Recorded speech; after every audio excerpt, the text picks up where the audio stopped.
Apabila kita ingin mendapatkan kesudahan yang baik, urusan dunia atau akhirat, maka mulailah kita dalam perkara itu,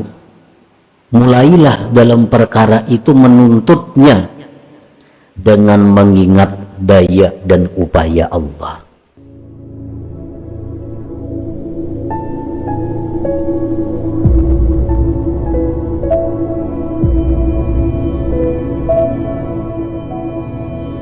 Bismillahirrahmanirrahim. Alhamdulillahilladzi amarana bil i'timadi 'ala Allah ta'ala wa ja'ala man i'tamada 'alaihi najihan wa mardiya. Ashhadu an la ilaha illallah wahdahu la syarika lahu bizzati was sifati wal af'ali wal asma'il husna. Wa ashhadu anna sayyidana Muhammadan abduhu wa rasuluhu wa habibuhul murtada. Allahumma salli wa sallim ala sayyidina Muhammadin habibika wa aminika ala wahyi sama wa ala alihi wa sahbihi wa dhurriyyatihi wa man iktafa salatan wa salaman daimaini mutalazimaini ila yaumil liqa, amma ba'du. Yang kita hormati, kita cintai para habaib dan para alim ulama, muhibbin rahimakumullah. Marilah bersama-sama kita memanjatkan puji dan syukur kehadirat Allah yang telah memberikan kepada kita taufik dan hidayah serta inayah sehingga kita bisa berkumpul, bertemu di majelis yang penuh berkah ini.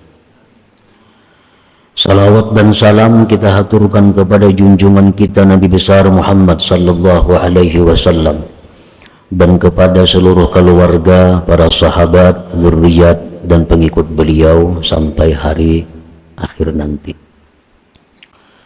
Para muhibbin rahimakumullah. Al-hikmatus sadisatu wal ishrun minal hikamil ataiyah. Qala al-Imam Ahmad ibnu Athaillah As-Sakandari rahimahullah wa nafa'ana bi ulumi. Hikmah yang ke-26 dari kitab Al-Hikam. Berkata Imam Ahmad ibnu Athaillah As-Sakandari rahimahullah wa nafa'ana bi ulumi. Min alamatin najihi bin nihayat ar-ruju'u ilallah fil bidayat, yang artinya setengah daripada tanda orang yang sukses, setengah tanda orang yang berhasil pada kesudahan perkara, ar-ruju'u ilallah fil bidayat, kembali kepada Allah pada permulaan. Itulah terjemahnya. Hadhil hikmah syarhun lima qablaha. Ini hikmah yang ke-26 merupakan syarah atau penjelasan dari hikmah yang sebelumnya, hikmah yang ke-25. Idza aradta husula syai'in min hawaijid dunya awil akhirah wa aradta an tanjaha bi amrik wa tabluga muradaka fih wa takuna nihayatuhu hasanatan wa akibatuhu mahmudah fabda bi talabika zalik bi haulillahi wa quwwatihi wabra min haulika wa quwwatik wasta'in billahi ta'ala wa tawakkal alaihi. Apabila engkau menghendaki berhasilnya sesuatu,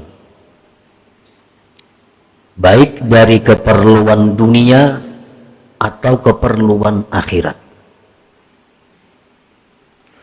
dan apabila engkau menghendaki bahwa engkau berhasil pada perkara urusan engkau, baik dunia atau akhirat, dan engkau mencapai apa yang engkau maksud pada perkara itu, dan adalah kesudahan perkara itu kebaikan dan akibat perkara itu terpuji, pabda fi talabika dzalik, mulailah pada menuntut engkau yang demikian itu perkara bihaulillah wa quwwatih, dengan daya dan upaya Allah subhanahu wa ta'ala.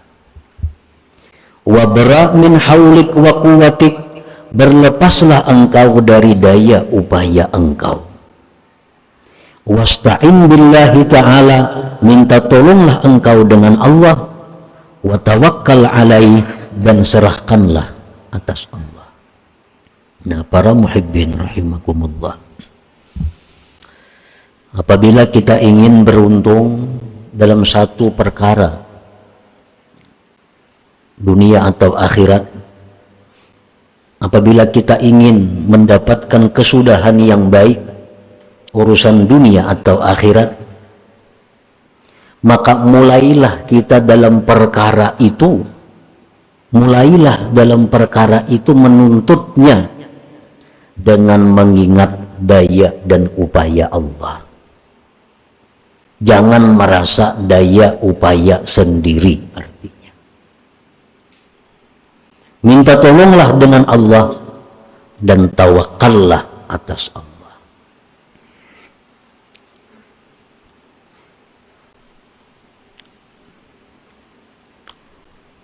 Kita berusaha bertani umpamanya. Nah, bagaimana pertanian kita ini supaya sukses, supaya berhasil, supaya akibatnya baik, supaya akibatnya terpuji? Maka mulailah bercucuk tanam itu dengan mengingat bahwa aku bercucuk tanam ini adalah dengan daya dan upaya Allah subhanahu wa ta'ala, dan aku minta pertolongan kepada Allah dan aku berserah kepadanya. Nah, mulailah bercucuk tanam, maka pertanian itu pasti akan mendatangkan kebaikan, pasti akan mendatangkan akhir yang terpuji bagi petani tersebut.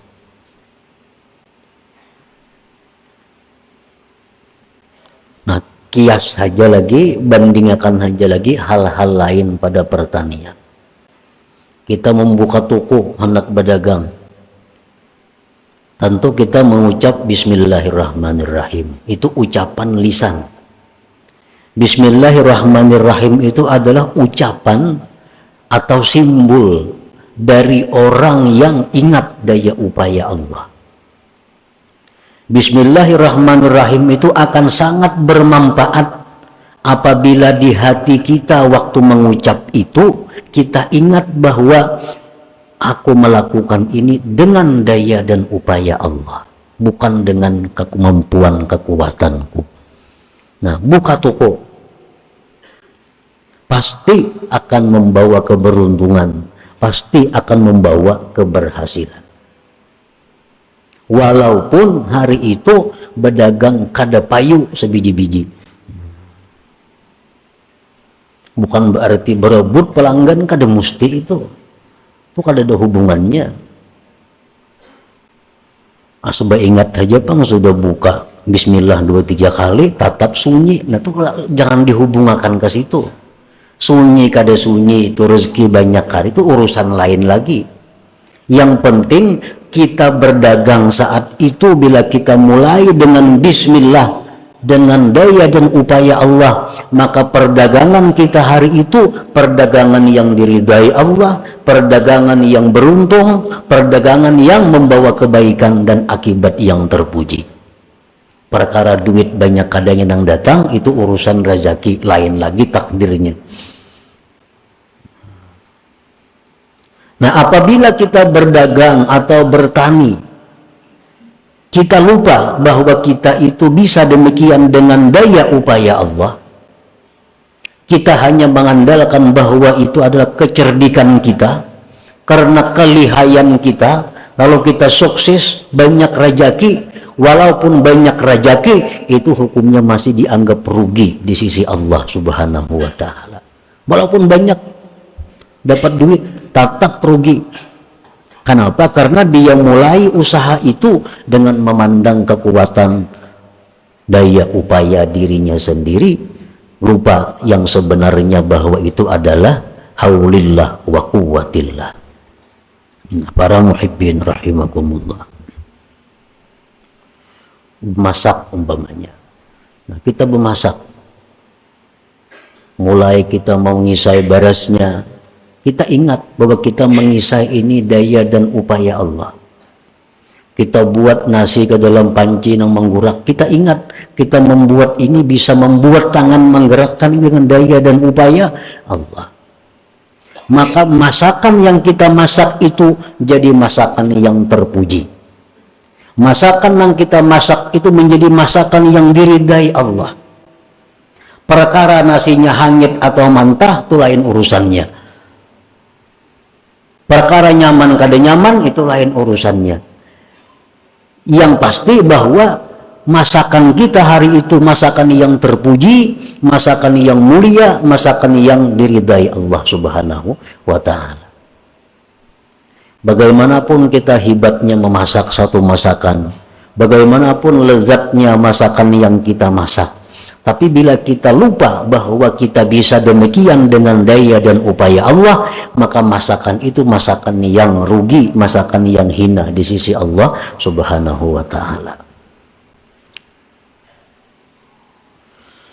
Fa idza talabta syai'an wa kunta fihi mu'tamidan 'ala Allah wa mutawwidan amraka ila Allah, kana dzalika 'alamata najahi nihayatika wa husuli matlabik. Apabila engkau menuntut sesuatu, menghendaki sesuatu, dan engkau pada sesuatu itu berpegang atas Allah, menyerahkan perkara engkau kepada Allah, maka yang demikian itu adalah tanda berhasilnya kesudahan engkau dan berhasilnya apa yang kamu tuntut. Bila kita mampu, bila kita kawa, di permulaan itu baik, di permulaan itu ingat daya dan upaya Allah, maka itu tanda akan berhasilnya sesuatu itu. Kita mulai rumah, turun menuntut ilmu, turun menuntut ilmu, turun dari rumah bismillahirrahmanirrahim, azhabu artinya. Azhabunya kada disambat pang dalam hati aja itu. Kena menambahin apa pulang nih orang bismillah bertambah-tambah. Bismillahirrahmanirrahim di dalam hati azhabu. Dengan nama Allah, artinya dengan pertolongan Allah, dengan daya upaya Allah yang maha pengasih lagi penyayang, azhabu, aku pergi, aku berangkat. Nah ini ngarannya mulai dengan Allah. Apabila kita mulai rumah demikian, sampai kita ke majelis ilmu, maka ilmu yang kita terima itu pasti akan bermanfaat. Ilmu yang kita terima itu akan bisa kita amalkan. Kenapa? Karena permulaannya mulai dengan daya upaya Allah Subhanahu wa ta'ala. Wa idza talabta syai'an bi nafsik mu'tamidan ala haulik wa quwwatik harisan ala qada'ihi jahidan bi talabihi, kana dzalika alamatan ala adami qada'ihi wa in qudiya wukilta ilai fata'ibta bi sababihi wa lam tu'an ala syu'unihi. Apabila engkau mencari sesuatu, menuntut sesuatu dengan diri engkau sendiri. Nah, kita ini merasa kita saurangan nang begawi ini. Bujur bismillah diucap tapi di hati kada napa-napa. Cuma sekadar kebiasaan nak makan bismillahirrahmanirrahim. Makannya 2-3 piring, alahan pada nang ada bismillah. Mestinya orang bismillah itu cukup sudah. Nah, bismillahirrahmanirrahim sudah jadi kebiasaan. Padahal kita mengucap bismillah itu mestinya macam tadi hati kita. Nah, bila engkau menghendaki sesuatu dengan mengandalkan diri engkau, berpegang kepada kekuatan diri engkau, kecerdikan engkau, ingin bahwa berhasil, bersungguh-sungguh pada mencarinya, itu tanda akan tiada berhasil. Tanda tiada berhasil. Wa in wuqiya wukilta ilaih, jika berhasil juga apa yang kau tuntut itu, maka Allah akan menyerahkan urusannya kepada engkau. Allah akan menyerahkan urusannya kepada engkau. Maka bila Allah menyerahkan sesuatu kepada kita, itu menunjukkan tanda kehancuran kita. Apabila Allah tuh sudah, ya Tuhan, dagangan ikam tuh urus dia, tanda hancur dagangan itu. Bila Allah sudah menyerahkan pertanian ikam tuh urus dia, jadi Tuhan, tanda hancur pertanian itu. Ya Tuhan, diri ikam tuh urus dia seorang, tanda hancur diri kita. Makanya Nabi seringkali berdoa, Rabbi la takilni ila nafsi tarfata ain. Itu doa yang seringkali dibaca Nabi. Artinya, ya Allah, jangan kau serahkan mengurus diriku ini kepadaku walaupun sekejap mata. Apalagi sehari Tuhan menyerahkan kita mengurus diri seorang. Nah, Nabi kita minta kepada Allah agar jangan sampai diri sidin seorang mengurusnya walau sekejap mata. Karena bila Allah menyerahkan sesuatu kepada kita, tanda kehancuran. Tapi bila Allah mengurusnya, nah ini tanda keberhasilan, akan sukses. Nah, para muhibbin rahimakumullah, Uzkur waq'ata badrin idh i'tamadu 'ala Allah wa fawwadu amrahum ila Allah nalu wa dhafiru ma'a qillati 'adadihim wa udadihim. Ingatlah kejadian perang Badar, perang besar pertama dalam Islam. Pada waktu perang Badar itu, sahabat-sahabat Rasulullah ini mereka berpegang semata-mata kepada Allah. Kenapa berpegang? Karena mereka merasa tidak punya apa-apa. Kada punya persenjataan yang baik, kada punya kekuatan yang baik, belum punya latihan perang yang baik. Lalu mereka semata-mata buat hati menyerahkan perang ini kepada Allah. Mereka menang. Mereka menang. Padahal sedikit perlengkapan dan bilangannya. Umat Islam cuma 313 orang. Orang kafir lebih daripada 1000 orang dengan perlengkapan senjata yang lengkap. Tetapi karena yang 313 ini menyerahkan urusannya kepada Allah, maka berhasil. Menang dalam perang Badar. Nah, para muhibbin rahimakumullah, wadhkuru ghazwata Hunain idza a'jabal muslimun bikasrati adadihim wa udadihim wa hum 12,000 fa aktsar in hazamu. Ingat pula perang Hunain. Ada perang yang namanya perang Hunain di zaman Rasulullah sallallahu alaihi wasallam. Perang Hunain itu kaum muslimin lupa kepada Allah. Kenapa? Karena merasa banyak, membawa pasukan sebanyak 12.000 lebih. Yang diserang cuma sebuah kampung. Nah, pasukan muslimin 12.000, kekuatan lengkap. Nah, mereka lupa kepada Allah. Karena mengandalkan kekuatan, mengandalkan kemampuan yang ada. In hazamu, akhirnya kalah kaum muslimin. Kalah dalam perang Hunain itu. Padahal 12.000 lebih prajurit, perlengkapan cukup, yang dihadapi sebuah kampung.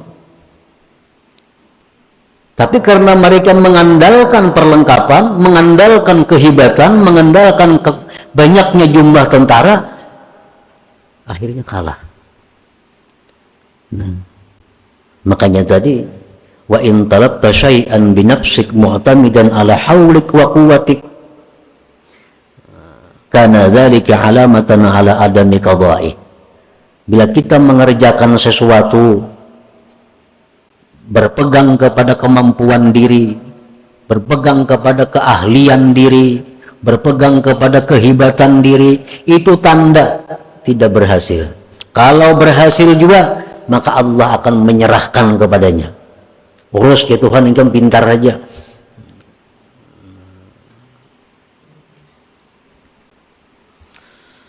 Para muhibbin rahimakumullah,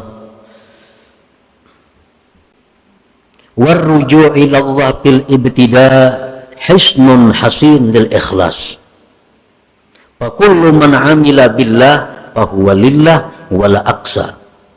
Wal farqu bainal 'amali billah wal 'amali lillah kal farqi bainaz zahab wal fiddah.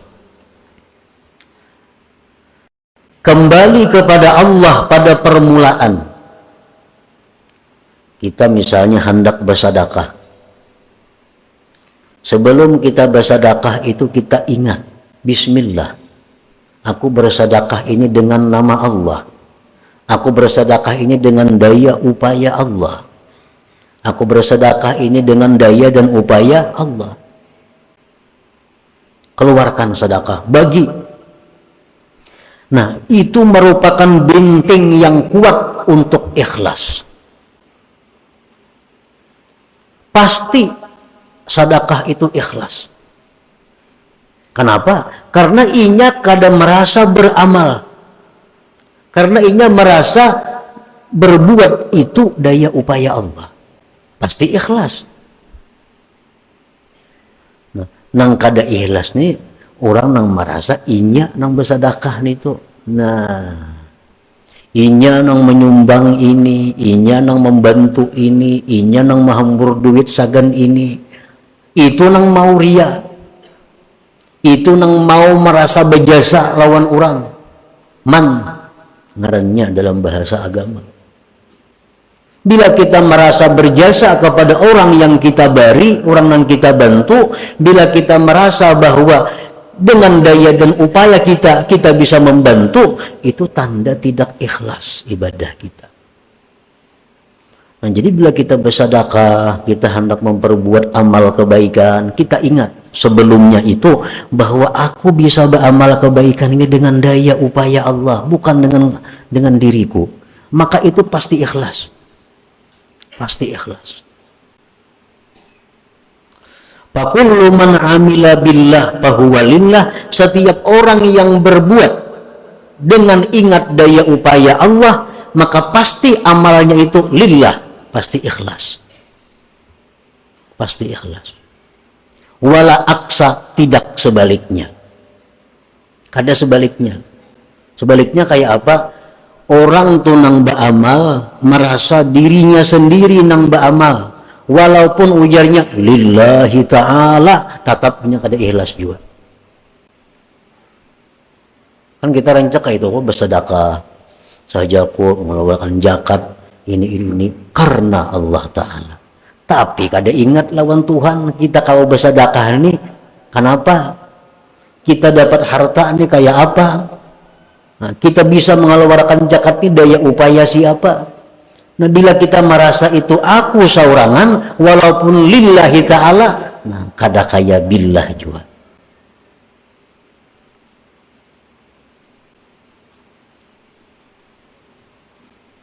Kita puasa esok hari karena Allah Ta'ala. Itu bisa ikhlas, bisa kada. Tetapi kalau dia berpuasa itu merasakan bahwa dia besok berpuasa dengan daya dan upaya Allah, atau bahasa lain dengan pertolongan Allah, maka itu sudah pasti akan lillahi ta'ala. Sudah pasti akan lillahi ta'ala. Wal farqu bainal amal billah wal amal lillah kal farqi bainaz zahab wal fiddah. Perbedaan antara orang yang beramal tetapi sebelum beramal dia ingat bahwa dia bisa beramal karena pertolongan Allah. Lawan orang nang beramal kada demikian, hanya lillahi ta'ala aja, perbedaannya sama antara emas dan perak. Inya nih beramal merasa dirinya seorang sembahyang, merasa dirinya seorang bersedekah, merasa dirinya seorang, walaupun jadinya lillahi ta'ala, ikhlas juga, ada pahala juga. Tapi nang saya komuni inya beramal, beribadah, tapi inya merasa inya ini adalah ditolong Allah, inya merasa daya upaya Allah. Nah pahala yang didapat nih itu emas, yang lillah ini adalah perak. Nah para muhibbin rahimakumullah, jadi ini merupakan sesuatu pelajaran ilmu kepada kita, bahwa dalam memulai sesuatu, apapun sesuatu itu, kita tawakuf sejenak, memandak satu mat. Kita ingat dahulu bahwa kita melakukan perkara ini adalah dengan nama Allah, dengan kekuatan Allah, dengan pertolongan Allah. Nah, hanyar jalan mengurus perkara itu, pasti akan mendapat akhir yang terpuji, akibat yang baik. Summa kammalal musannifu hadhil hikmata as-sadisata wal ishrin bil hikmati as-sabi'ah wal ishrin.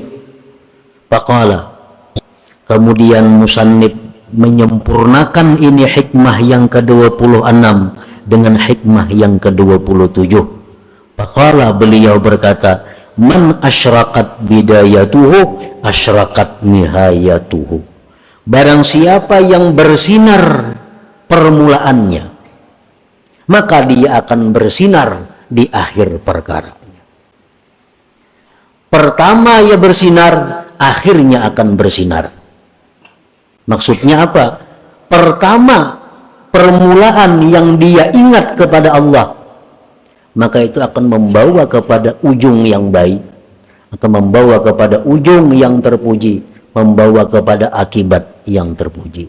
Nah, man asyraqat bidayatuhu asyraqat nihayatuhu. Ini penutup daripada 3 hikmah, daripada hikmah 25, 26 dan yang ke-27 ini. Nah selanjutnya hikmah yang ke-28. Mudah-mudahan Allah memberikan kita taufik hidayah sehingga kita bisa mengamalkan ilmu yang diberikan Allah kepada kita ini. Wa ila hadratin Nabi sallallahu alaihi wasallam. Al-Fatihah. Alhamdulillahi minasyaitonir rajim. Bismillahirrahmanirrahim. Iyyaka na'budu wa iyyaka nasta'in. Ihdinas siratal mustaqim. Shiratal ladzina an'amta 'alaihim. Ya Allah biha, ya Allah biha, ya Allah bi husnil khatimah. Ya Allah biha, ya Allah biha, ya Allah bi husnil khatimah. Ya Allah biha, ya Allah biha, ya Allah bi husnil khatimah. Wa ya ayyuhar-rajul minhu syafa'atan sallu alaihi sallimu taslima. Allahumma salli wa sallim.